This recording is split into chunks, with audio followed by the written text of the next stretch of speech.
Welcome everybody to another edition of Dan's Grand Valley Railroad.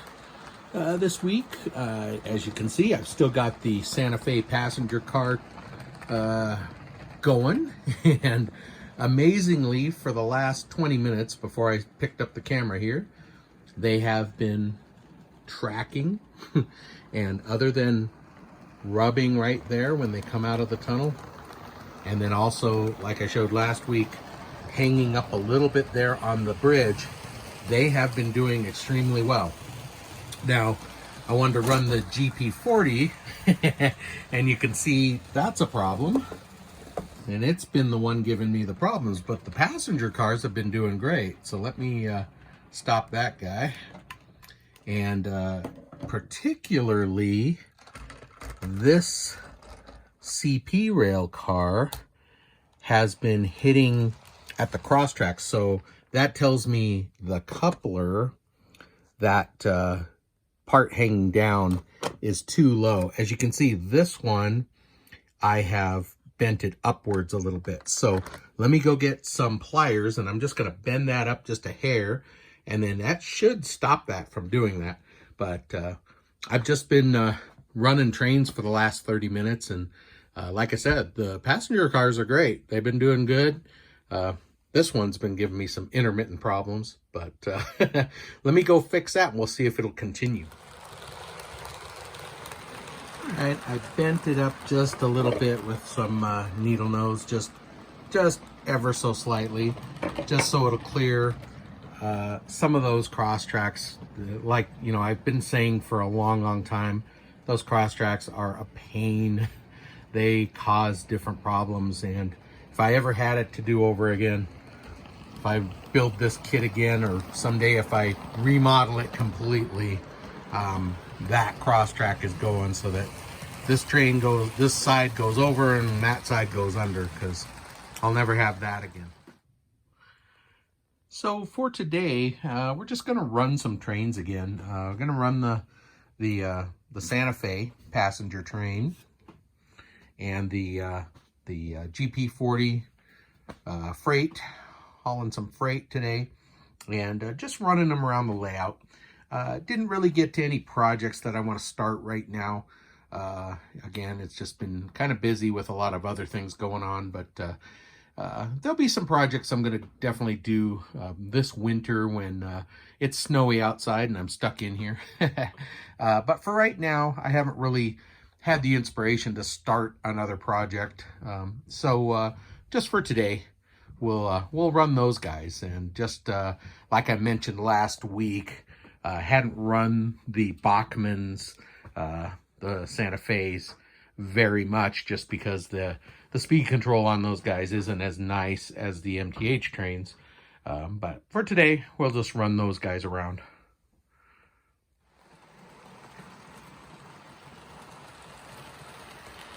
I think I've got this freight train going just a little fast. I'm going to slow her down just a little.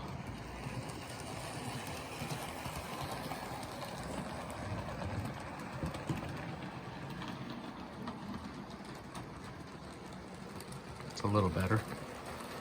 These are the Bachmann's. The speed control's not as good on them, as I said last week, and in order to make that grade right there, I usually have to have them going a little faster than I'd like.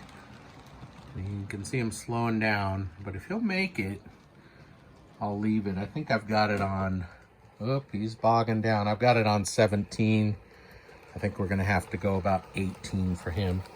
Now he slowed down, so I've got to slow this guy down or we're gonna catch him. Let's see, yeah, he's still kind of struggling up that grade. There he goes. Now, inside the tunnel, it turns to a downgrade, and once he hits that, then he starts rolling pretty fast, so.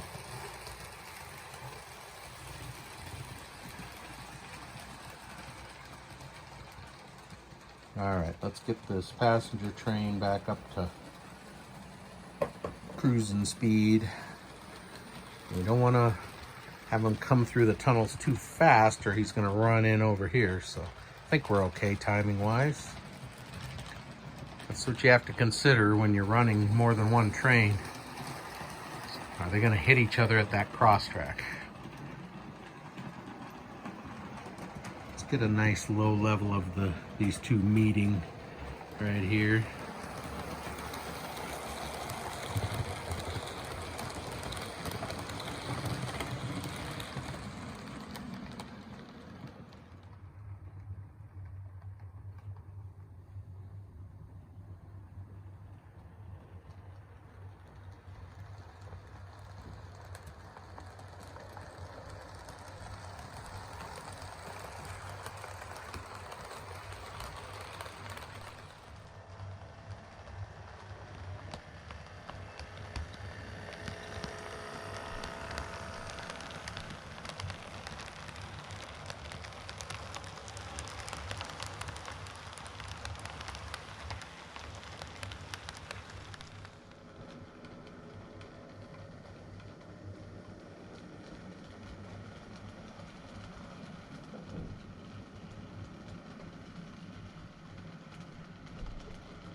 Well, how was that for a quick little running session, running the Santa Fe stuff this time?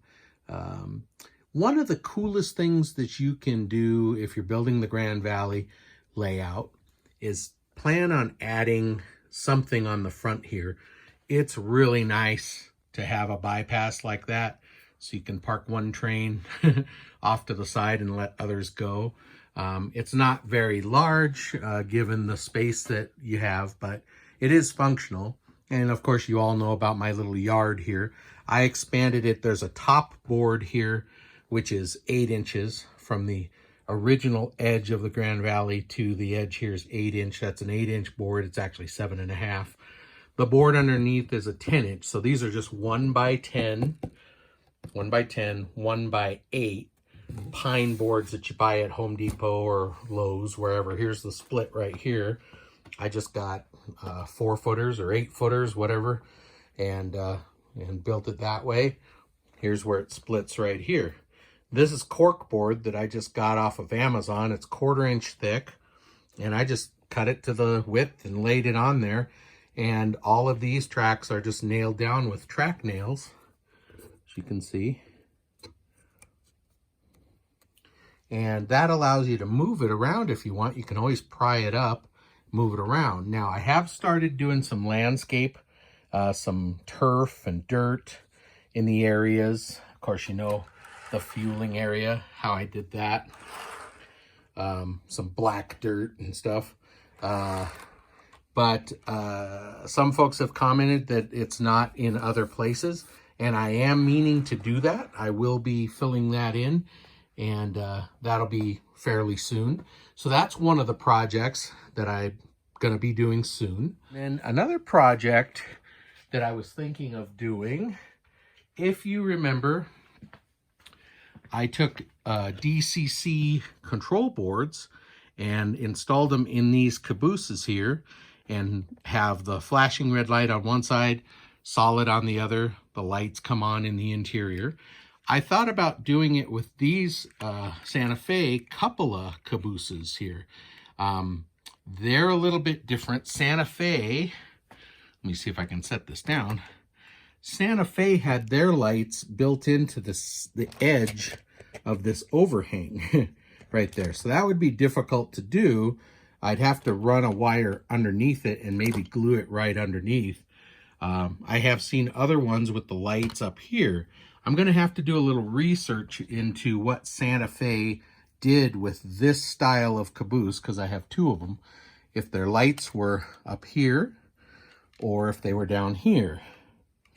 I want to do a red and a green and interior.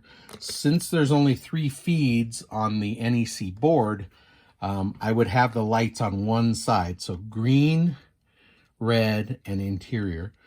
So that's another project. So I thank you for watching. That's it for this week. We'll see you again next week. And thank you so much. Our subscribers are heading towards 1,000. That's really cool. We're at 680 or 681, I think, actually, this morning. So very cool. Thumbs up. I love that. And man, I never thought the channel would be this popular. So anyway, guys, thank you so much. We'll see you next video.